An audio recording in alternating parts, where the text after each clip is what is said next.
გავიგერა დაავადებასთან მქონდა საქმე. ბოლომდე ამჯეროდა კიდე. გვიან აიდგეს ფეხი, მაგრამ რადგან ტყუპები იყვნენ და ცოტა გასუფსუქნები იყვნენ, ბუთქუნები, ვიფიქრე რომ ამის მიზეზი იყო. ტყუპები საბადა პაატა რამდენიმე წელია საფრანგეთში ცხოვრობენ და მკურნალობენ. ოჯახმა საქართველოდან წასვლის გადაწყვეტილება მას შემდეგ მიიღო, რაც ერთი კვერცხუჯრედის ძმებს დიუშენის კუნთოვანი დისტროფია დაუდგინდათ. ბავშვების დედა თავადაც ექიმია და ტყუპების მდგომარეობა ადრეულ ასაკში შენიშნა. მე რომ ვაკვირდებოდი, რომ როდესაც ახლა დაუვარდებოდათ ან დაიცუცქებოდნენ, წამოდგომა ჰქონდათ ეტაპობრივი, ანუ ფეხებით, დადებით და ესეთი ეტაპობრივი ადგომა აქვია. ცოტა გამიკვირდა ასე რატომ დგებიან ხო და სადღაც უკვე 2 წლის ნახევრის იყვნენ, 3 არ იყვნენ სრულად, ანუ კიბეებს ასვლათ უჭირდათ, კიდევ ესეც ჰქონდა შემჩნეული, რომ ორივე მოაჯირზე ორივე ხელი დამოეკიდებია და ასული იყვნენ ისე შემდეგ 2 წლის ნახევრის სადღაც 3 წლამდე იყვნენ, რომ ჯერ თავიანთ პედიატრთან დავაფიქსირეს აზრი, მან ნევროპათოლოგთან გაგვიშვა, რომელმაც მიიტანა ეჭვი, რომ აქ იყო რაღაც იშვიათ დაავადებასთან საქმე, მაგრამ გამიშვეს მერე თბილისში. რა არის დიუშენის კუნთოვანი დისტროფია და რატომ ითვლება იგი იშვიათ გენეტიკურ დაავადებად? ეს არის X გენთან შეჭიდული მემკვიდრული პროგრესირებადი კუნთოვანი სისუსტით მიმდინარე დაავადება, რომელსაც ახასიათებს კუნთების განლევა, ატროფია, საერთო სისუსტე და ადვილად დაღლა.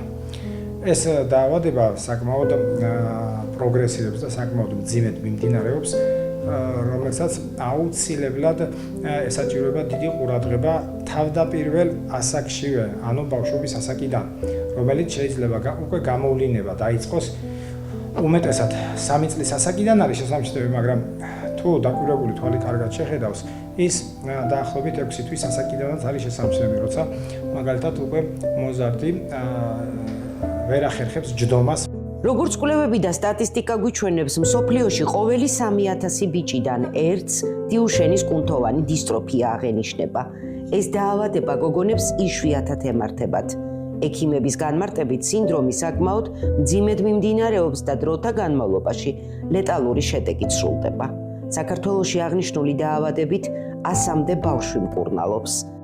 უკვე ჯდომის დაგვიანება, როცა არის, აუცილებლად მშობელმა უნდა მიაქციოს ყურადღება, რომ რატომ დააგვიანა ჯდომა და უნდა მიმართოს რა თქმა უნდა სპეციალისტს. ვერ აპირებენ დაყრდნობით, ასე რომ ვთქვათ, დაიყრდნონ რაიმე საგანს და წამოდგენ. ეს ერთი. მეორე, დაყრდნობისას ძალიან მალე იღლებიან და ჯდებიან ისევ, ან მეორე, აქვთ ცოტა ისეთი დამახასიათებელი სიმპტომი, თითქოს ჩაჭიდებულია რამეს. აი ეს არის ფეხებისა და მენჯის არის არე ძალიან გამოწეული აქვს უკან. ამიტომ ეს სიმპტომები საკმაოდ საყურადღებოა.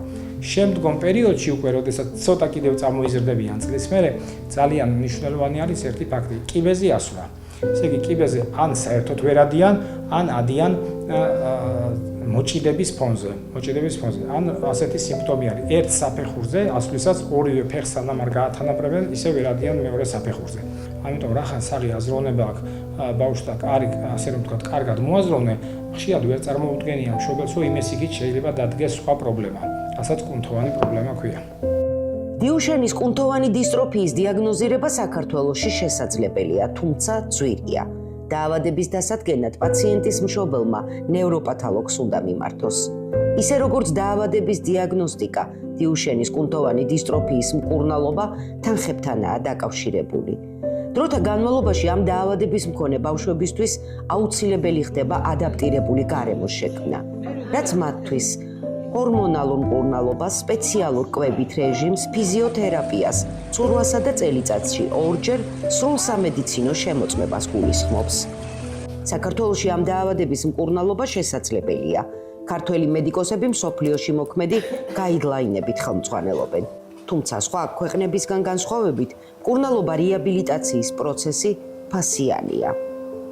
ეს დაავადება იმდენად პროგრესირებს, რომ უკვე პუბერტულ ასაკში აღწევს ძალიან რთულ და მძიმე შედეგებს. ამიტომ აუცილებელია, რომ ასეთ ბავშვებთან იყო ეს განსაკუთრებული მიდგომა, იმიტომ რომ ეს იმდენად დიდ, ასე რომ ვთქვათ, დიდ ხარჯს მოითხოვს, რომ ძალიან ხშირად მშობლები ამას ვერ უზრუნველყოფენ ბოლომდე. დიუშენის კუნთოვანი დისტროფიის მქონე პაციენტებს გარკვეული ასაკიდან დამოუკიდებლად გადაადგილება აღარ შეუძლიათ.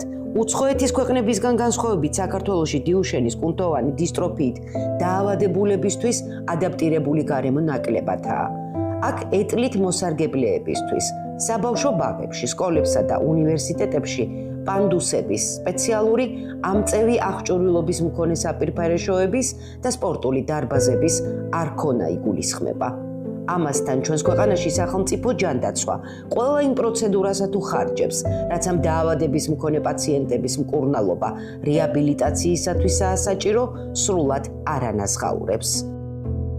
ფიზიოთერაპია საქართველოშიც უტარებდი, მაგრამ აქ იმდობ წამოვედი, რომ ამ ქვეყანაში უფრო ადაპტირებული იქნებიან ჩემი შვილები, იმიტომ რომ სკოლაშიდაც ადაპტირებული სკოლაში თვითონ დამხმარე ყავთ გამოყოფილი, რომელსაც თვითონ სახელმწიფო აფინანსებს, დამხმარე ყავს ოჯახში, კიდევ მოდის, რაც ვცდილობენ რომ ეს შემიმსუბუქონ სახში თვითონ ყოფა.